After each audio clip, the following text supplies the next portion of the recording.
Audio Jungle.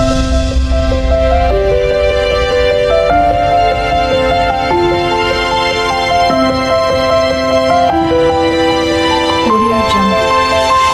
সুপ্রিয় শিক্ষার্থীরা, এইমাত্র তোমাদের হিন্দু ধর্ম বিষয়ের ষান্মাসিক সামষ্টিক মূল্যায়ন পরীক্ষার প্রশ্নপত্রটি আমার কাছে এসে পৌঁছেছে।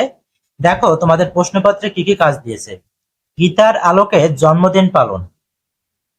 ধরে নাও আজ তোমার জন্মদিন, তোমার অনেক দিনের শখ একটা দামি জামা কিনবে, কিন্তু দোকানে গিয়ে তুমি দামি জামা কিনতে রাজি হলে না। তুমি বললে আমাকে বরং কম দামের একটা জামা কিনে দাও। তোমার বাবা মা তোমার কথায় অবাক হলেন। তারা জানতে চাইলেন তুমি কেন এরকম বলছো। তুমি বললে আমার তো অনেক জামা আছে, প্রতি বছর আমার জন্মদিনও পালিত হয়, কিন্তু আমার বন্ধুর জন্মদিন কখনো পালিত হয় না। আগামীকাল ওর জন্মদিন, কম খরচে একটা জামা কেনার পর বাকি যে টাকা থাকবে সেটা দিয়ে আমি ওর জন্য একটা জন্মদিনের উপহার কিনতে চাই।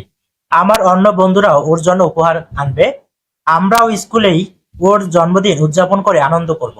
আমাদের ধর্মগ্রন্থেও নিজের আনন্দ সবার সঙ্গে ভাগ করে নেওয়ার কথা বলা হয়েছে। কাজ ১, গীতার আলোকে মতামত দিই। একক কাজ, গীতা থেকে পাওয়া শিক্ষার আলোকে ভেবে বলো তো তুমি কেন তোমার বন্ধুর জন্মদিন উদযাপন করতে চাও। তোমার মতামত বুঝিয়ে বলো।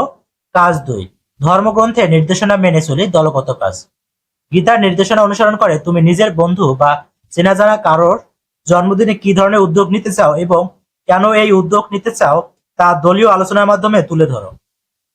কাজ ৩, নৈতিকভাবে দৃঢ় হই। এটি মূলত একক কাজ। এই গল্পে আমরা মানুষের মধ্যকার কোন কোন নৈতিক গুণাবলী দেখতে পাচ্ছি। হিন্দু ধর্মের মৌলিক বিষয় থেকে এরকম কয়েকটি নৈতিক মূল্যবোধ সম্পন্ন ঘটনা তোমার ব্যক্তিগত অভিজ্ঞতার আলোকে গল্পের মতন করে লেখো। কাজ ৪, ধর্মীয় বিধিবিধান সম্পর্কে জানি। দলগত কাজ, জন্মদিন একটি সামাজিক উৎসবের উপলক্ষ। এরকম দিনে হিন্দু ধর্মাবলম্বীরা কিছু ধর্মীয় রীতিনীতি পালন করে।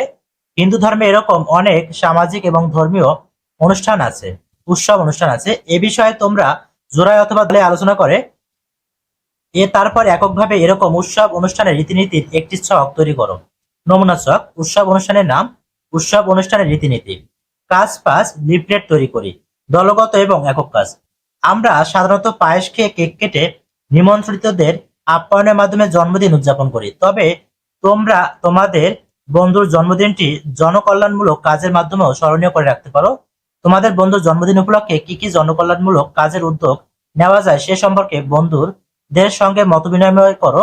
তারপর হিন্দু ধর্মের মৌলিক জ্ঞান ও বিধিবিধানের আলোকে জনকল্যাণমূলক কাজের মাধ্যমে জন্মদিন পালনে মানুষকে উদ্বুদ্ধ করার জন্য প্রত্যেকে একটি করে সচেতনতামূলক লিফলেট তৈরি করো। সুপ্রিয় শিক্ষার্থীরা, আজকের ভিডিওটি এই পর্যন্তই। পরবর্তী ভিডিওতে তোমাদের এই প্রশ্নের সমাধান দেওয়া হবে, তাই অবশ্যই তোমরা চ্যানেলটিকে সাবস্ক্রাইব করে সাথেই থাকবে এবং ভিডিওটি শেষ পর্যন্ত দেখার জন্য তোমাদেরকে অসংখ্য ধন্যবাদ।